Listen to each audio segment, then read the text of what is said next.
কিভাবে self introduction দিতে হয়, পার্সোনালি হোক বা প্রফেশনালি হোক। আজকে তোমাদেরকে বলবো কিভাবে তোমরা অন্যজনকে ইন্ট্রোডিউস করবে যখন সে সম্মানিত একজন ব্যক্তি হবে বা কোনো প্রফেসর হবে, তাকে কিভাবে তোমরা ইন্ট্রোডিউস করবে সেটাই আজকে আমরা দেখব। অনেক সময় এরকম হয় যে তোমরা একজন সম্মানিত ব্যক্তিকে স্টেজে আমন্ত্রণ করছো বা অন্যজনের সাথে কোনো মিটিং এ তুমি তাকে পরিচয় করিয়ে দিচ্ছ, তাহলে সেটা কিভাবে বলবে আজকে জেনে নেওয়া যাক।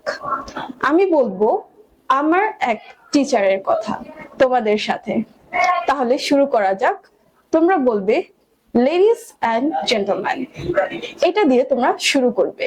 এটার বদলে তোমরা good morning, good evening, good afternoon এই ধরনের শব্দগুলো ইউজ করতে পারো পরিবেশ ভেদে।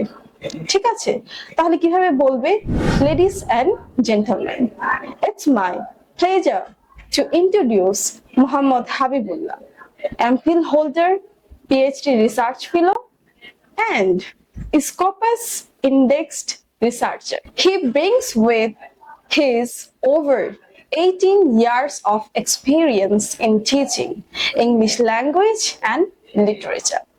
We are truly honored to have him among us today.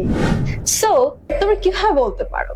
প্রথমেই তোমরা শুভেচ্ছাজনক কিছু শব্দ ইউজ করলে, তারপর তাকে ওয়েলকাম করলে, it's my pleasure to introduce দিয়ে, তারপর তার নাম বলে তার সম্পর্কে কিছু এক্সট্রা তথ্য দিলে।